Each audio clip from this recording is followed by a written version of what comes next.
ക്ഷമിക്കുന്നു. എല്ലാം വിശ്വസിച്ചിടുന്നു സ്നേഹം എല്ലാറ്റിനെയും അതിജീവിക്കുന്നു.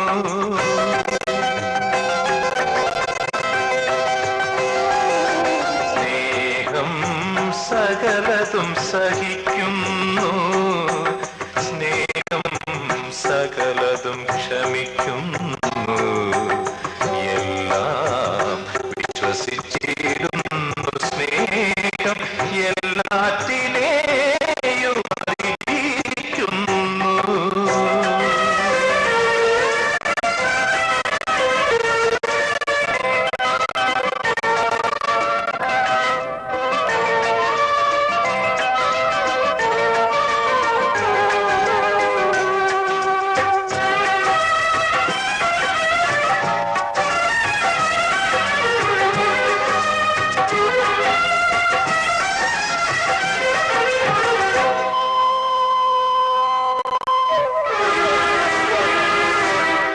സ്നേഹമെന്നും ജീവസാരം, സ്വയം ദാനം അതിൻ ഭാവം.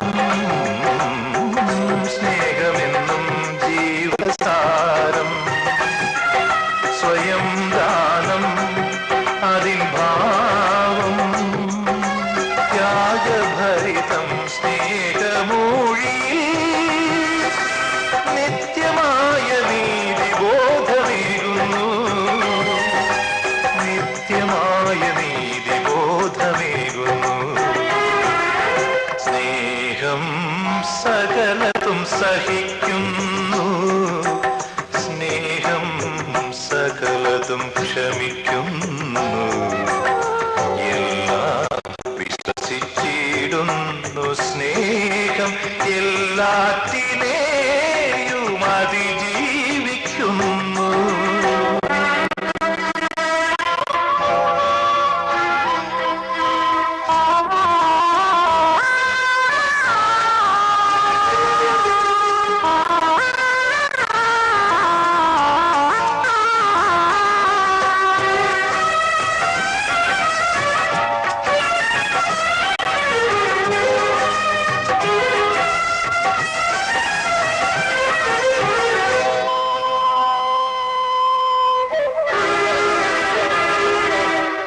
സ്നേഹമെന്നും ദീർഘശാന്തം, ദയാപൂർണം സൗമ്യസാന്ദ്രം.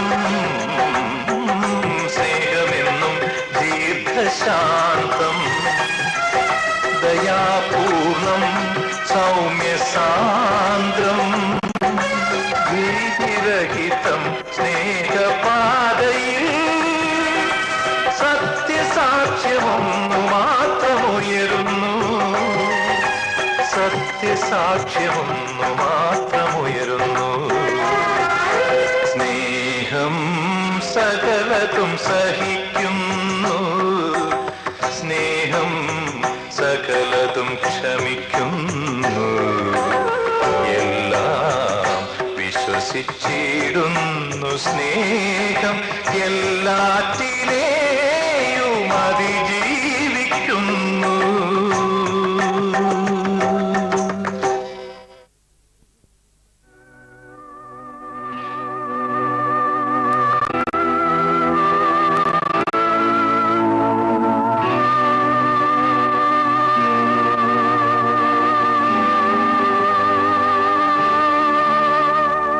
ദുഃഖത്തിൻ്റെ പാനപാത്രം കർത്താവെൻ്റെ കയ്യിൽ തന്നാൽ സന്തോഷത്തോടതു വാങ്ങി ഹല്ലേലൂയ പാടിയിടും ഞാൻ. സന്തോഷത്തോടതു വാങ്ങി ഹല്ലേലൂയ പാടിയിടും ഞാൻ. ദോഷമായിട്ടൊന്നും എന്നോട് എൻ്റെ താതൻ ചെയ്യുകയില്ല.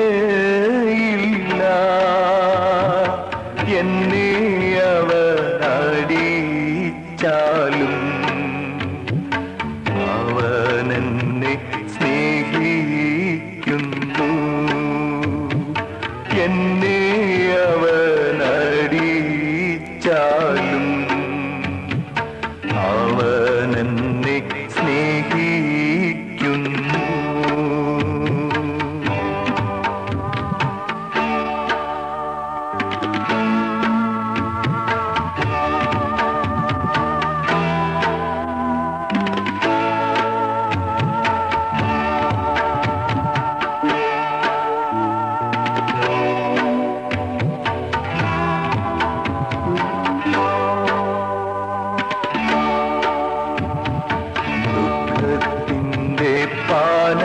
പാനപാത്രം കർത്താവെന്റെ കയ്യിൽ തന്നാൽ സന്തോഷത്തോടതു വാങ്ങി ഹല്ലേലൂയ പാടിയിടും ഞാൻ. സന്തോഷത്തോടതു വാങ്ങി ഹല്ലേലൂയ പാടിയിടും ഞാൻ. കഷ്ടനഷ്ടമേറി വന്നാൽ ഭാഗ്യവാനായി തീരുന്നു ഞാൻ. കഷ്ടമേറ്റ കർത്താവോട് കൂട്ടാളിയായി തീരുന്നു ഞാൻ. കഷ്ടമേറ്റ കർത്താവോട് കൂട്ടാളിയായി തീരുന്നു ഞാൻ.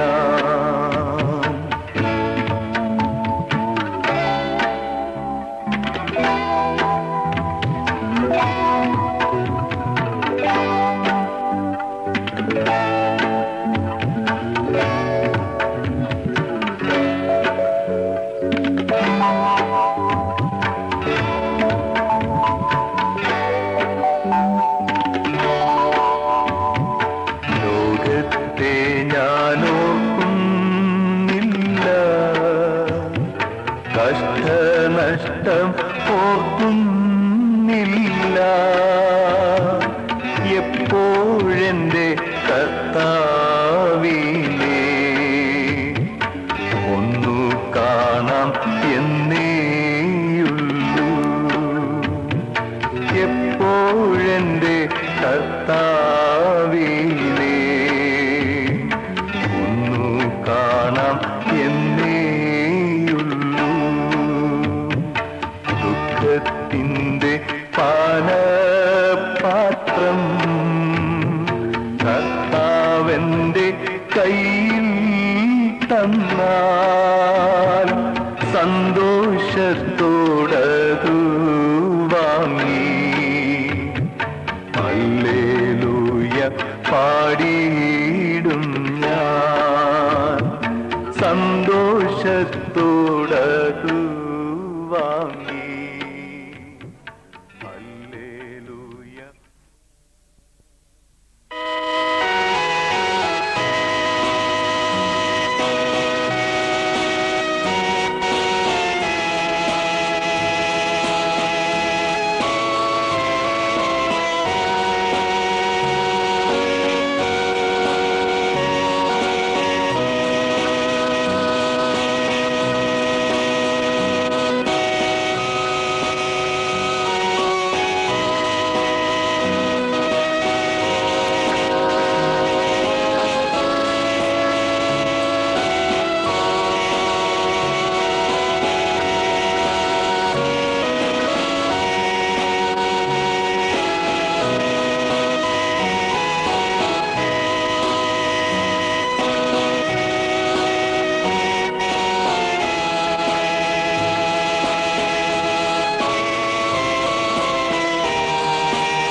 ദുഃഖമില്ലാത്ത പൈതാഹമില്ലാത്ത സ്ഥലത്തേക്ക് ചേർത്തുകൊണ്ട് സ്തോത്രം. കർത്താവ്, ഞങ്ങൾ ജഡികന്മാരെ പോലെ ഞങ്ങൾ വിലപിക്കുന്നില്ല, ഞങ്ങൾ സന്തോഷിക്കുന്നു. കർത്താവ്, നിന്റെ സന്നിധിയിൽ നിന്റെ ദാസനെ ഞങ്ങൾ മുഖാമുഖം കർത്താവെ കൃപയും സാന്നിധ്യവും ഞങ്ങൾക്ക് തരണം. ബന്ധുക്കൾ, ചർച്ചക്കാർ, പ്രിയപ്പെട്ട കുഞ്ഞുങ്ങൾ, കർത്താവിന്റെ ദാസന് ദാനം നൽകിയ എല്ലാ പ്രിയപ്പെട്ടവരെയും ഞങ്ങൾ ഈ സമയത്ത് കൊടുക്കുന്നു. ശുശ്രൂഷയുടെ ആരംഭം മുതൽ അവസാനം വരെ അങ്ങ് അധ്യക്ഷനായിരിക്കണം. മാനം മഹത്വന്റെ കർത്താവ് വിളിക്കണം. നിന്റെ കർത്താവെ അങ്ങയുടെ സന്തോഷം ഞങ്ങളുടെ ഹൃദയത്തിൽ തരണമേ. എല്ലാം ഞങ്ങൾക്ക് ജീവൻ നൽകിയ യേശുവിന്റെ നാമത്തിൽ ചോദിക്കുന്നു, പ്രിയ പിതാവേ. തുറന്നുള്ള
കുറിച്ചിരിക്കുന്നു. അവൻ എന്റെ വലതു ഭാഗത്തുള്ളത് കൊണ്ട് ഞാൻ കുലുങ്ങിപ്പോവുകയില്ല. അതുകൊണ്ട് എന്റെ ഹൃദയം സന്തോഷിക്കുന്ന മനസ്സാനന്ദിക്കുന്നു. എന്റെ ജഡവും നിർഭയമായി വസിക്കും. നീ എന്റെ പ്രാണനെ പാതാളത്തിൽ വിടുകയില്ല. നിന്റെ പരിശുദ്ധനെ ദ്രവത്വം കാണുവാൻ സമ്മതിക്കുകയുമില്ല. ജീവന്റെ വഴി നീ എനിക്ക് കാണിച്ചു തരും. നിന്റെ സന്നിധിയിൽ സന്തോഷ പരിപൂർണതയും നിന്റെ വലതു ഭാഗത്ത് എന്നും പ്രമോദങ്ങളുമുണ്ട്.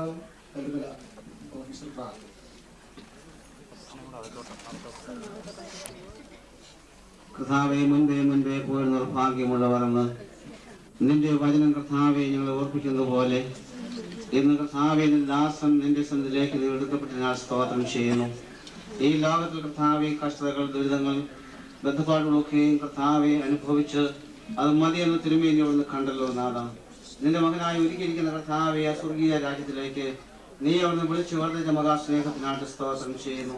പ്രത്യേക കർത്താവെ ദുഃഖത്തിലായിരിക്കുന്ന നിന്റെ മക്കളെ ഞങ്ങളോട് പ്രാർത്ഥിക്കട്ടെ. അങ്ങനെ കർത്താവെ ആശ്വാസത്തിന്റെ സാന്നിധ്യം ഈ പണത്തിനോട് സ്തോത്രം ചെയ്യുന്നു. തിരുസന്ധി അല്ലാതെ കർത്താവെ ഞങ്ങൾക്ക് സന്തോഷിപ്പാൻ ഇടമില്ലല്ലോ. തിരുസന്ധിയിൽ സന്തോഷപരമുള്ള നിന്റെ വലുതാകത്തൊന്നും പ്രമോദങ്ങളുമുണ്ട്. ദൈവമായ കർത്താവെ അനിത്യമായ സന്തോഷം അനുഭവിപ്പാൻ കാലങ്ങളായി കർത്താവെ ദാസനെ വിളിച്ചു വർദ്ധിക്കുന്ന സ്തോത്രം ചെയ്യുന്നു. ഇവിടെ നടത്തപ്പെടുന്ന കർത്താവെ ശുശ്രൂഷയില് ഞങ്ങളുടെ സ്വർഗീയമായ സാന്നിധ്യം കൊണ്ടിരിക്കണമെന്ന് പ്രാർത്ഥിക്കുന്നു. ദുഃഖിതരായിരിക്കുന്ന പ്രിയപ്പെട്ട കർത്താവിന്റെ മകളെയും കുഞ്ഞുങ്ങൾക്കായിട്ട് സ്തോത്രം ചെയ്യുന്നു. കർത്താവെ ഞങ്ങൾക്ക് നിത്യരാജ്യത്തിൽ മുഖാമുഖമായി കാണുവാനുള്ള പ്രത്യാശകൾക്കുണ്ടല്ലോ. ഈ ലോകത്തിൽ മാത്രമല്ല കർത്താവെ ഞങ്ങൾ പ്രത്യാശയുള്ളവർ നിത്യതയോളം പ്രത്യാശയുള്ളവരായി ജീവിപ്പാൻ സഹായിക്കണമേ. ദാസൻ ഈ ലോകത്തിലായിരുന്നപ്പോൾ കർത്താവെ നാമത്തിനായി പ്രവർത്തിപ്പാൻ ജീവിപ്പാൻ ഇടയായല്ലോ. അനേകർക്ക് സാക്ഷിയായിട്ട് ഞങ്ങൾ സ്തോത്രം ചെയ്യുന്നു. ആ മാതൃകാപരമായ ജീവിതം കർത്താവെ ഇന്നായിരിക്കുന്ന ഓരോ വ്യക്തികളും കർത്താവെ മുഖാന്തരമാക്കണമെന്ന് പ്രാർത്ഥിക്കുന്നു. കർത്താവെ അനുഗ്രഹിക്കപ്പെട്ട ശുശ്രൂഷ മുൻപോട്ട് പോകാൻ സഹായിക്കണമേ. കൂടെ ഇരിക്കണമേ. കടന്നു എല്ലാ മക്കളെ അനുഗ്രഹിച്ചാണ് യേശുവിന്റെ തന്നെയുള്ള നാമത്തിൽ ചോദിക്കുന്നു. പ്രാർത്ഥന കേൾക്കണമേ.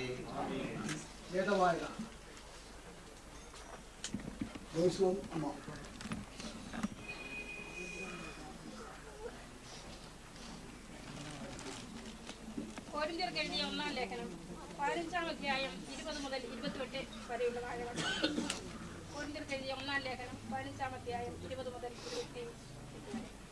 എന്നാൽ ക്രിസ്തു നിദ്ര കൊണ്ടവരിൽ ആദ്യഫലമായി മരിച്ചവരുടെ ഇടയിൽ നിന്ന് ഉയർത്തിരിക്കുന്നു. മനുഷ്യൻ മൂലം മരണമുണ്ടാകയാൽ മരിച്ചവരുടെ പുനരുത്ഥാനവും മനുഷ്യൻ മൂലം ഉണ്ടായി. ആദാമിൽ എല്ലാവരും മരിക്കുന്നത് പോലെ ക്രിസ്തുവിൽ എല്ലാവരും ജീവിക്കപ്പെടും. ഓരോരുത്തരും താന്റെ നിലയിൽ അത്രയും. ആദ്യഫലം ക്രിസ്തു, പിന്നെ ക്രിസ്തുവിനുള്ളവർ, അവന്റെ വരവുങ്കൽ, പിന്നെ അവസാനം. അന്ന് അവൻ എല്ലാ ആഴ്ചകൾക്കും അധികാരത്തിനും ശക്തിക്കും നീക്കം വരുത്തിയിട്ട് രാജ്യം പിതാവായ ദൈവത്തെ ഏൽപ്പിക്കും. അവൻ സകല ശത്രുക്കളെയും കാൽ കീഴാക്കുവോളം വാഴേണ്ടതാകുന്നു. ഒടുക്കത്തെ ശത്രുവായിട്ട് മരണം നീങ്ങിപ്പോകും. സകലത്തെയും അവന്റെ കാൽ കീഴാക്കിയിരിക്കുന്നു എന്നുണ്ടല്ലോ. സകലവും അവന് കീഴ്പ്പെട്ടിരിക്കുന്നു എന്ന് പറഞ്ഞാൽ സകലത്തെയും കീഴാക്കി കൊടുത്തവൻ ഒഴികെ എന്ന് സ്പഷ്ടമത്രേ. എന്നാൽ അവന് സകലവും കീഴ്പ്പെട്ട് വന്ന ശേഷം ദൈവം സകലത്തിനും സകലവും ആകേണ്ടതിന് പുത്രൻ താനും സകലവും തനിക്ക് കീഴാക്കി കൊടുത്തവന് കീഴ്പ്പെട്ടിരിക്കുന്നു. ആമേൻ. ചില നിമിഷങ്ങൾ ദൈവവചനത്തിൽ നിന്ന് ആശ്വാസത്തിന്റെ വാക്കുകൾ ശ്രമിക്കുവാൻ ദൈവം നമ്മെ സഹായിക്കട്ടെ. നമ്മിൽ നിന്ന് നിത്യതയിലേക്ക് കടന്നുപോയിരിക്കുന്ന നമ്മുടെ ബഹുമാനായ കോശിസാർ അവരുടെ ഭൗതിക ശരീരം ശ്മശാനത്തിൽ ഏൽപ്പിക്കുന്നതിന് മുമ്പായി ഈ ഭൂമിയിൽ വെച്ച്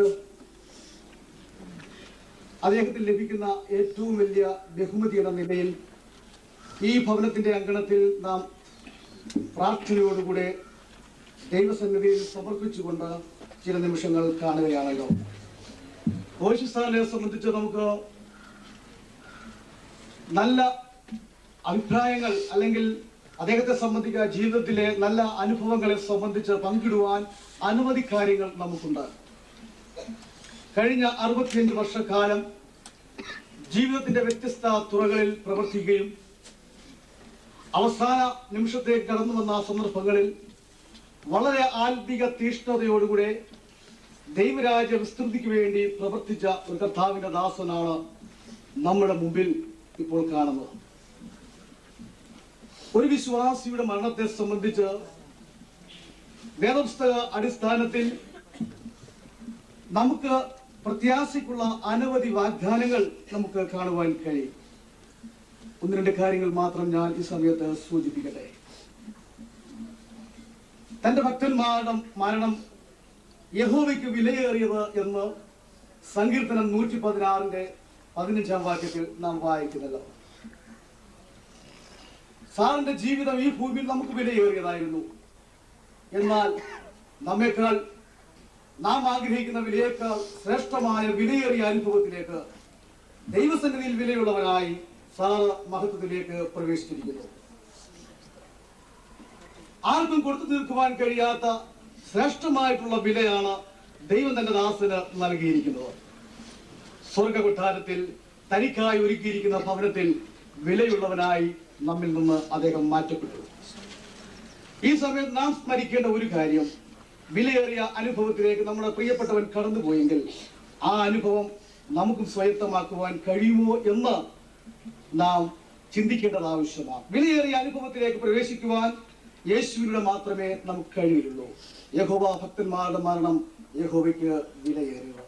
ഫിലിപ്പിയ ലേഖനം 1-21 വാക്യം വായിക്കുമ്പോൾ യഹോവയുടെ ഭക്തന്മാർ, യഹോവയിൽ വിശ്വസിക്കുന്ന ആ പ്രത്യാശകളുടെ മരണം അത് ലാഭമെന്ന് രേഖപ്പെടുത്തിയിരിക്കുന്നു. അത് നമ്മുടെ പ്രിയപ്പെട്ടവന്റെ വേർപാട് നമുക്ക് ലാഭമാണ്.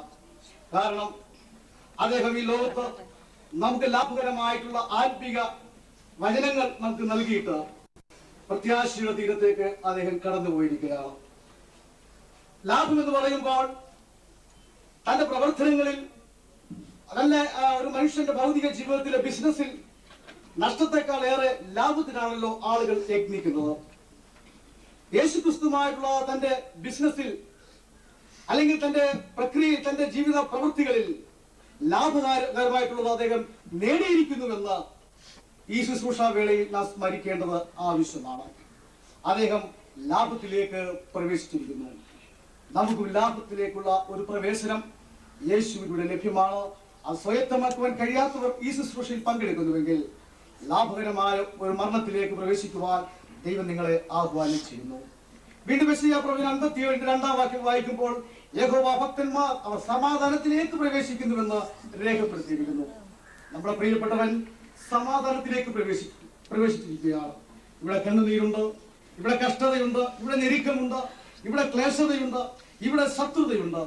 എന്നാൽ ഇതൊന്നുമില്ലാത്ത സമാധാനത്തിന്റെ നാട്, പളുങ്ക് നദിയുടെ നാട്ടിലേക്ക്, സമാധാനത്തിന്റെ തീരത്തേക്ക് നമ്മുടെ പ്രിയപ്പെട്ടവൻ സമാധാന പ്രഭുവിന്റെ അടുക്കിലേക്ക് കടന്നുപോയിരിക്കുന്നു.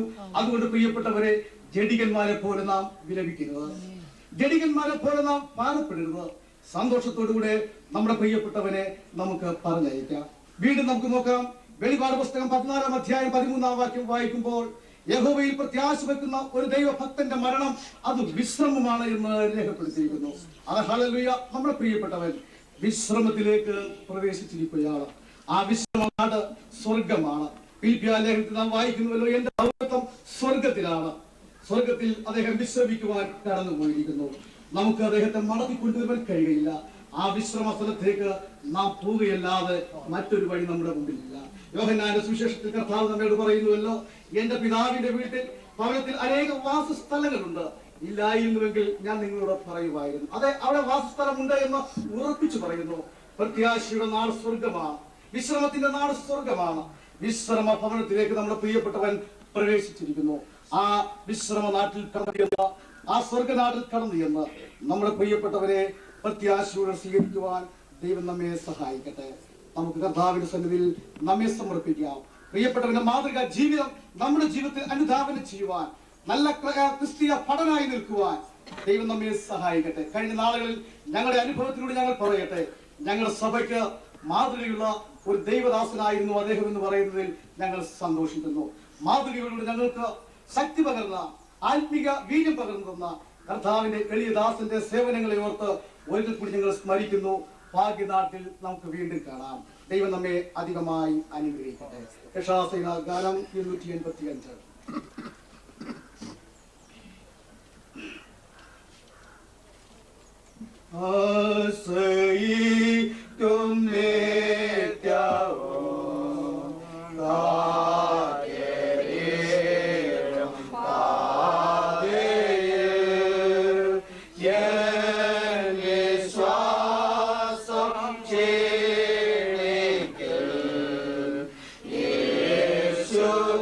യേശുദാസ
പ്രാർത്ഥിക്കുവാനായി പോവുകയാണ്. പ്രാർത്ഥിച്ച ഭവനത്തിലുള്ളതായ ശുശ്രൂഷയുടെ അവസാനിപ്പിക്കുകയാണ്.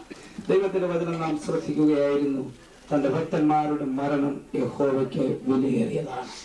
ദൈവസന്നിധിയിൽ ഭക്തനായി ജീവിച്ചിരുന്നതായ കർത്താവിന്റെ ദാസൻ ദൈവസന്നിധിയിലേക്ക് ചേർക്കപ്പെട്ടു. നമ്മെ സംബന്ധിച്ച് ദൈവഭക്തർ എന്ന് പറയുവാൻ യോഗ്യതയുള്ള ജീവിതമാണോ നയിക്കുന്നതെന്ന് നമുക്ക് നമ്മെ തന്നെ ശോധന ചെയ്തുകൊണ്ട് പ്രാർത്ഥിക്കാം. ദൈവം നമ്മെ അനുഗ്രഹിക്കട്ടെ, ആശ്വസിപ്പിക്കട്ടെ. നമ്മുടെ കണ്ണുകളെ അടയ്ക്കാം, നമുക്ക് പ്രാർത്ഥിക്കാം. സമാധാനത്തിന്റെ ഉറവിടമായ ഞങ്ങളുടെ നല്ല ദൈവമേ, സ്വർഗസ്ഥ കർത്താവേ, ഈ സമയത്തിനായി തിരുമേനിക്ക് നന്ദിയോടുകൂടെ സ്തോത്രം ചെയ്യുന്നു. കഴിഞ്ഞ ദീർഘവർഷം ഞങ്ങളുടെ മധ്യത്തിൽ ജീവിച്ച യേശു കർത്താവിന്റെ ജീവിക്കുന്ന സാക്ഷ്യം ദേശത്ത് വഹിച്ചതായ അവിടുത്തെ വിലയേറിയ ദാസനെ അങ്ങയുടെ നിത്യസന്തോഷത്തിലേക്ക് ചേർക്കപ്പെടുവാൻ അങ്ങേക്ക് തിരുവിഷ്ടമുണ്ടായത് ഓർത്ത് ഞങ്ങൾ നിന്നെ വാഴ്ത്തുന്നു. നിന്റെ മകന്റെ ശ്രേഷ്ഠമായ ജീവിതത്തിന് വേണ്ടി ഞങ്ങൾ അങ്ങയെ സ്തുതിക്കുന്ന കർത്താവേ, സ്തോത്രം ചെയ്യുന്നു. പാപത്തിന്റെ അഗാധതയിലായിരിക്കുന്ന അനേകരോട് ജീവന്റെ വചനം അറിയിക്കുവാൻ അവരുടെ മുന്നിൽ യേശു കർത്താവിന്റെ ജീവിത സൗന്ദര്യം, ജീവിത വിശുദ്ധി തന്റെ ജീവിതത്തിലൂടെ കാണിച്ചു കൊടുക്കുവാൻ നിന്റെ മകനെ നീ അവിടുന്ന് സഹായിച്ചത് ഓർത്ത് ഞങ്ങൾ നിനക്ക് നന്ദിയോടുകൂടെ സ്തോത്രം ചെയ്യുന്നു. ദൈവമേ, ഈ ശുശ്രൂഷയെ അവിടുന്ന് വാഴ്ത്തി അനുഗ്രഹിക്കണമേ. തുടർന്ന് അങ്ങയുടെ ആലയത്തിൽ വെച്ച് നടത്തപ്പെടുന്നതായ ശുശ്രൂഷയ്ക്ക് വേണ്ടി ഞങ്ങൾ പ്രാർത്ഥിക്കുകയാണ്. കഴിഞ്ഞ നാളുകള് ഈ മാവേലിക്കരയുടെയും പരിസര പ്രദേശങ്ങളിലും നിരവചനം അറിയിക്കുവാൻ തക്കവണ്ണം നിന്റെ മകനെ നീ ഉപയോഗിച്ചു. തന്റെ ഭവനത്തിന്, കുഞ്ഞുങ്ങൾക്ക്, പ്രിയപ്പെട്ടവർക്ക്, ബന്ധുമിത്രാദികൾക്കൊക്കെ മാതൃകയുള്ള ക്രിസ്തീയ ജീവിതം നയിക്കുവാൻ നിന്റെ ദാസനെ നീ അവിടുന്ന് ഉപയോഗിച്ചതിനായി ഞങ്ങൾ നിന്നെ സ്തുതിക്കുന്ന ഞങ്ങളുടെ പ്രിയപ്പെട്ടവനെ വീണ്ടും ഞങ്ങൾക്ക് ഒരു ദിവസം കാണാമെന്നുള്ള വലിയ പ്രത്യാശ അപ്പച്ചൻ ഞങ്ങൾക്ക് തന്നിട്ടുള്ളത് ഓർത്ത് ഞങ്ങൾ നിന്നെ സ്തുതിക്കുന്ന നിന്റെ ദാസനിലൂടെ ഞങ്ങൾ കേട്ടതുപോലെ നിന്റെ മകൻ വിശ്രമിക്കുന്ന അവസ്ഥയിലാണ്. വിശ്രമിക്കുന്നവർ എഴുന്നേൽക്കുന്നതായ ഉണരുന്നതായ ഒരു ദിവസമുണ്ടല്ലോ. അങ്ങയുടെ വചനം ഞങ്ങളെ പഠിപ്പിക്കുന്നു. കർത്താവെ, മരിച്ചവരെ ഓർത്ത് വിലപിക്കേണ്ട, വീട് വിട്ടു പോകേണ്ടി വരുന്നവരെ ഓർത്ത് വിലപിപ്പീൻ എന്ന് അങ്ങയുടെ വചനം ഞങ്ങളെ പഠിപ്പിക്കുന്നുള്ളൂ. നിന്റെ ദാസൻ നിന്റെ സന്നിധിയിൽ വിശ്രമിക്കുകയാണ്. കർത്താവെ, ഈ ശുശ്രൂഷ കണ്ട് നിന്റെ ദൂതന്മാരോട് ഒരുമിച്ച് നിന്റെ മകൻ ആനന്ദിക്കുന്നു എന്ന് ഞങ്ങൾ വിശ്വസിക്കുന്നു. കർത്താവ്, നിന്റെ മകൻ വിശ്രമിക്കുന്ന നാട്ടിൽ ഞങ്ങളും ചെന്നു ചേരുവാൻ, മാതൃകയുള്ള വിശുദ്ധ ജീവിതം നയിക്കുവാൻ നീ ഞങ്ങളെ ഓരോരുത്തരെയും സഹായിക്കണമേ. ഈ ശുശ്രൂഷ അവിടുന്ന് മാനിച്ചതിനായി സ്തോത്രം. സർവ മഹത്വവും പുകഴ്ചയും തിരുമേനി എടുക്കണം. വേഗം വരുന്ന യേശുവിന്റെ പരിനാമത്തിൽ തന്നെ. ഒരു നിമിഷം കൂടെ സ്നേഹമുള്ള ഇബ്രാഹിം സാർ രണ്ട് വാക്ക് സാറിനെ സംബന്ധിച്ച് സംസാരിക്കും. അതിനുശേഷമായി ആശീർവാദം.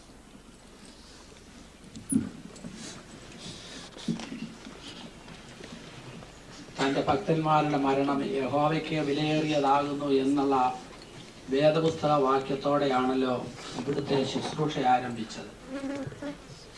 കഴിഞ്ഞ 2 വർഷക്കാലം എന്നോട് ഒരുമിച്ച് എൻ്റെ ഭവനത്തിനടുത്ത് താമസിച്ചിരുന്ന ബഹുമാനപ്പെട്ട KS കോശി സാറിൻ്റെ നിര്യാണം എനിക്കും എൻ്റെ കുടുംബത്തിനും തീരാത്ത ദുഃഖമാണ് എന്ന് ഉള്ള സത്യം പറയുന്നതിൽ പ്രയാസമില്ല. തൻ്റെ ഭക്തന്മാരുടെ മരണം യഹോവയ്ക്ക് വിലയേറിയതാകുന്നത് എന്തുകൊണ്ട് എന്ന ചോദ്യത്തിന് 2 ഉത്തരമേ ഉള്ളൂ. ഒന്ന്, തന്നെ ഏൽപ്പിച്ചതായ ദൗത്യം ഈ ലോകത്തിൽ പൂർത്തീകരിക്കുവാൻ സാധിച്ചു. 2, ഇതിനേക്കാൾ കവിഞ്ഞ ഒരു ജോലി അദ്ദേഹത്തിന് സ്വർഗത്തിൽ ഏൽപ്പിച്ചു കൊടുക്കുവാൻ ദൈവം കനിയുന്നു. 3, അവൻ പോയിട്ടുള്ളത് നമുക്കൊരു ഭവനം ഒരുക്കാനാണ്. ആ നിത്യതയിൽ ഒരു ഭവനം ഒരുക്കിയിട്ടുണ്ട്. ആ ഭവനത്തിൽ ആളൊഴിഞ്ഞിട്ടുണ്ട്. അവിടെ അവനെ ചേർക്കാൻ എനിക്കധികം ഒന്നും പറയണമെന്ന് ഇപ്പൊ തോന്നുന്നില്ല. ഒന്നെനിക്കറിയാം, ഓടേണ്ട ഓട്ടം ഓടി തികച്ചു, നല്ല പോർ പൊരുതു ഓട്ടം തികച്ചു, വിശ്വാസം കാത്തു. ഇനിയും നീതിയുടെ കിരീടം പ്രാപിപ്പാൻ, സ്വർഗീയ പിതാവ് ഒരുക്കിയിരിക്കുന്ന നിത്യതയിലെ കിരീടം പ്രാപിപ്പാൻ, വാടാ കിരീടം പ്രാപിപ്പാൻ ഇതാ തരുദാസൻ ഈ ഉയരെടുക്കൊണ്ട് അങ്ങ് വാനോളം എത്തിയിരിക്കുകയാണ്. ഒരു പക്ഷേ ലോകത്ത് ജീവിച്ചിരിക്കുന്ന നമുക്ക് പ്രയാസവും ബുദ്ധിമുട്ടും ദുഃഖവും ഉണ്ട്, പറയാതിരിക്കാൻ സാധ്യമല്ല. ഓരോ ദിവസവും തൻ്റെ പ്രിയ പത്നിയെ മോളെ എന്ന് വിളിക്കുന്ന വാക്കുകൾ കേൾക്കുമ്പോൾ എൻ്റെ ഹൃദയത്തിനുണ്ടാകുന്ന അത്യാഹ്ലാദം അപാരമാണ്. ഇത്ര നല്ല ഒരു കുടുംബജീവിതം നയിപ്പാൻ തൻ്റെ മകന് ഭാഗ്യം ലഭിച്ചതോർത്ത് ഞാൻ ദൈവത്തെ സ്തുതിക്കുന്നു. മറ്റൊന്ന്, ഞാൻ എഴുന്നേൽക്കുന്നത് പ്രഭാതത്തിൽ 5 മണിക്ക് അദ്ദേഹത്തിന്റെ ഓർഗൻ വായനയുടെ ശബ്ദം കേട്ടുകൊണ്ടാണ്. തന്റെ ദാസിയുടെ മനോഹരമായ പാട്ടും ദാസന്റെ അതിനനുസരിച്ച് താളത്തോടു കൂടിയതായ ആ ഓർഗൻ വായനയും കേൾക്കുമ്പോൾ ആരുടെ കാതും അവിടേക്ക് ശ്രദ്ധ പതിപ്പിച്ചു പോകും എന്നുള്ളതിന് 2 തർക്കമില്ല. അങ്ങനെ 2 വർഷം കാലം ഞങ്ങൾക്ക് ആ പ്രഭാത പേര് കേട്ട് എഴുന്നേൽക്കുവാനുള്ള ഭാഗ്യം ഞങ്ങൾക്ക് ലഭിച്ചു. അത് ഞങ്ങൾ എന്ന് ഓർക്കുക തന്നെ ചെയ്യും. പ്രിയ മകനെ ദൈവം മക്കളെ ദാനം ചെയ്തിട്ടുണ്ട്. ആ മക്കളും അവണ്ണം തന്നെ പ്രവർത്തിക്കുന്നവരാണെന്ന് ഇവിടെ വന്ന് എന്റെ അടുക്കൽ കുറച്ചു ദിവസം താമസിച്ചുകൊണ്ട് എനിക്ക് മനസ്സിലായി.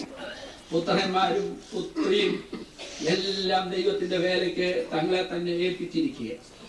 ഈ ലോകത്തിലുള്ളതെല്ലാം ഛേദം നേടിയ ഒരാളാണ് മിസ്റ്റർ KS റൂസ്റ്റർ.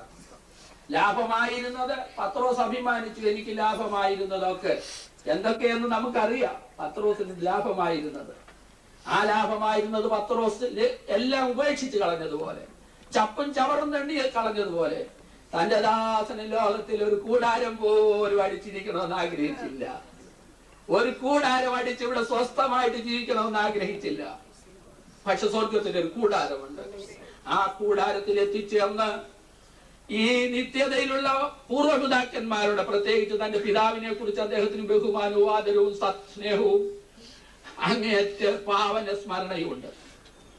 ആ അദ്ദേഹത്തിന്റെ സന്നിധിയിലെത്തി ഈ പുത്രനെ ആ പിതാവ് ആശ്ലേഷിക്കട്ടെ എന്ന് ഞാൻ പ്രാർത്ഥിക്കുക. അത് കണ്ട് ആനന്ദിക്കുവാൻ ഞങ്ങൾക്ക് ഇടയാകട്ടെ. ഈ കാണിച്ചു തന്ന മാതൃക നമുക്ക് നമ്മുടെ ജീവിതത്തിൽ അനുവർത്തിക്കാം. അതല്ലാതെ ഈ അന്ത്യസമയത്ത് നമുക്കൊന്നും പറയുവാൻ സാധ്യമല്ല. ഈ പ്രിയ മകന് നിത്യകിരീടം, ജീവകിരീടം, വാടാകിരീടം കൊടുത്ത് നിത്യതയിൽ ഒരു വലിയ അവകാശിയാക്കി തീർക്കട്ടെ എന്ന് പ്രാർത്ഥനയോടെ എന്റെ വാക്കുകൾ ചുരുക്കുന്നു. പ്രാർത്ഥിക്കാം. ഞങ്ങളെ സ്നേഹിക്കുന്ന കർത്താവേ, സ്വർഗീയ പിതാവേ, നൽകിയ സന്ദർഭത്തിന് സ്തോത്രം. കർത്താവേ, ഞങ്ങളുടെ പ്രിയ ദാസനെ കർത്താവിന്റെ കരങ്ങളിലേക്ക് ഏറ്റെടുത്ത കൃപയ്ക്ക് വേണ്ടി സ്തോത്രം ചെയ്യുന്നു. ഞങ്ങൾ ഇതിന്റെ വചനം കേട്ടതുപോലെ കർത്താവേ, യഹോവ ഭക്തന്മാരുടെ മരണം അങ്ങക്ക് വിലയേറിയതാണെന്ന് ഞങ്ങൾ കേട്ടല്ലോ. അങ്ങനെ എളിയ ദാസൻ വിശ്രമത്തിലേക്ക് പ്രവേശിച്ചുകൊണ്ട് സ്തോത്രം ചെയ്യുന്നു. മാതൃകയുള്ള ഒരു മകനായി കർത്താവെ ഈ ഭൂമിയിൽ ജീവിച്ചതിനെ സംബന്ധിച്ചുള്ള സാക്ഷി ഞങ്ങൾ ഈ സഭയെ കേട്ടതുകൊണ്ട് സ്തോത്രം ചെയ്യുന്നു. തുടർന്നുള്ള ശുശ്രൂഷകളെ നീ അനുഗ്രഹിക്കണം കർത്താവെ. ആലയത്തിലും അതുപോലെ ശ്മശാനത്തിൽ നടക്കുന്ന പ്രത്യേക ശുശ്രൂഷകൾക്ക് അഭിനന്ദ കമ്മീഷണർ അവരുടെ നേതൃത്വം നൽകുമ്പോൾ പ്രകൃതി ഞങ്ങൾക്ക് അനുകൂലമാക്കി തരണമേ ഞങ്ങൾ പ്രാർത്ഥിക്കുന്നു. കടന്നു വരാനുള്ള എല്ലാ പ്രിയപ്പെട്ട തക്ക സമയത്ത് എത്തിച്ചേരുവാനും ആത്മീകമായ സന്തോഷത്തിന്റെ അനുഭവം തന്നെ ഞങ്ങൾക്ക് പങ്കിടുവാൻ സഹായിക്കണമേ എന്ന് പ്രാർത്ഥിക്കുന്നു. എല്ലാ കൃപയിൽ നിന്ന് സൂക്ഷിക്കണമേ, മാനും മഹത്വം പങ്കെടുക്കണമേ. അങ്ങ് തരുന്ന സമാധാനം കൊണ്ട് ഞങ്ങളുടെ ഹൃദയത്തെ നിറച്ചു കൊള്ളണമേ. ഞങ്ങൾക്കായി ജീവൻ നൽകിയ യേശുവിനെ നാമത്തിൽ ചോദിക്കുന്നു പ്രിയ പിതാവേ. മരിച്ചവരുടെ ഇടയിൽ നിന്ന് ഉയർത്തെഴുന്നേറ്റവനും വീണ്ടും വരുന്നവനുമായ കർത്താവായ യേശു ക്രിസ്തുവിന്റെ കൃപയും പിതാവായ ദൈവത്തിന്റെ സ്നേഹവും നമ്മെ ആശ്വസിപ്പിച്ചു വഴി നടത്തുന്ന പരിശുദ്ധാത്മാവിന്റെ ദിവ്യമായ നടത്തിപ്പും കാവലും നാം ഓർത്ത് പ്രാർത്ഥിച്ച എല്ലാ കാര്യങ്ങളുടെ മേലും നിങ്ങളോടെല്ലാവരോടും വിശിഷ്യ ദുഃഖാർത്ഥരായിരിക്കുന്ന ഭവനാംഗങ്ങളുടെ മേലും ഇന്നും എന്നേക്കും കർത്താവിന്റെ വീണ്ടും വരവ് വരെ ഉണ്ടായിരിക്കുമാറാകട്ടെ. പ്രത്യേക അറിയിപ്പ്. കണ്ടതിന് ശേഷമായി ആളുകൾ വാരി കൊടുക്കണം, കാണാനുള്ളവർക്കുള്ള സന്ദർഭം ഒരുക്കി കൊടുക്കണം. അതിനുശേഷമായിട്ട് നമ്മൾ ആലയത്തിലേക്ക് കടന്നു പോവുകയാണ്. ആലയത്തിൽ കൃത്യം 2 മണിക്ക് തന്നെ ശുശ്രൂഷ ആരംഭിക്കും. തുടർന്ന് ശ്മശാനത്തിലേക്ക്, കല്ലുമലയിലേക്ക് നാം വിലാപയാത്രയായി കടന്നു പോകും. ഈ എല്ലാ ശുശ്രൂഷകളിലും എല്ലാ പ്രിയപ്പെട്ടവരും സഹകരിക്കുകയും നമ്മുടെ പ്രിയപ്പെട്ടവരോടുള്ള സ്നേഹവും ആദരവും നമുക്ക് പ്രകടിപ്പിക്കുവാൻ ദൈവം നമ്മെ സഹായിക്കട്ടെ. നിങ്ങളുടെ എല്ലാ സഹകരണത്തിനും നന്ദി പറയുന്നു. ദൈവം നമ്മെ അനുഗ്രഹിക്കട്ടെ.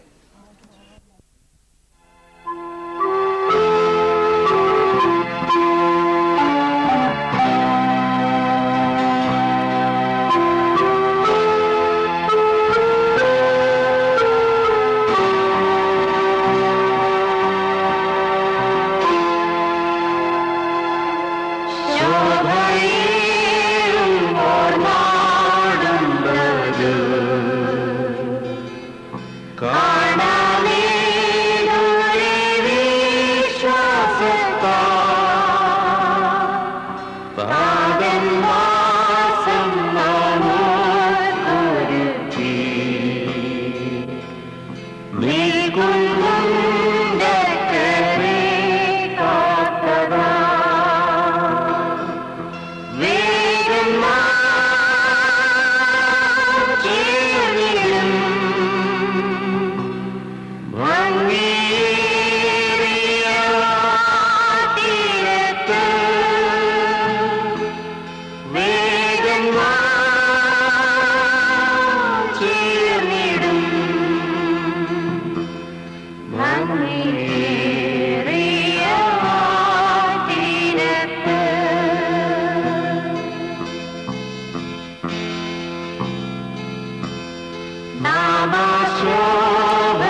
രഥത്തിൽ ഞാൻ സ്വർഗയാത്ര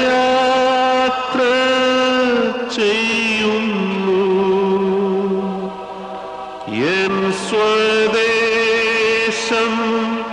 കാൺമതിന്നു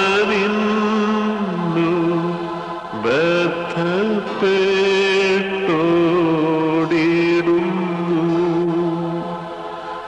എൻ സ്വദേശം കാൺമതിന്നു ബദ്ധപ്പെട്ടോടിടുന്നു.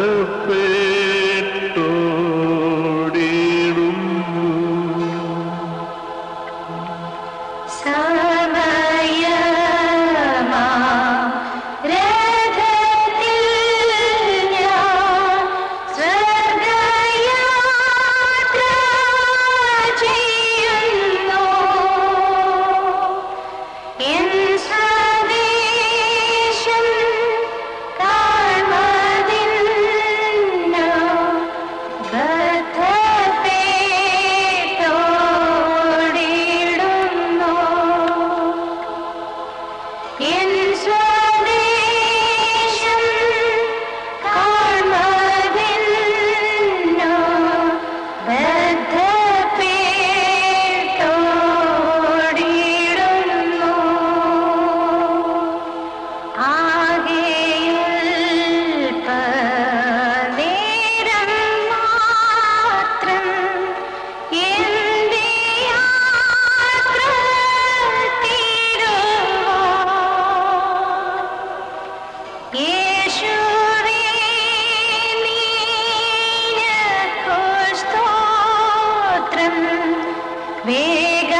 എന്റെ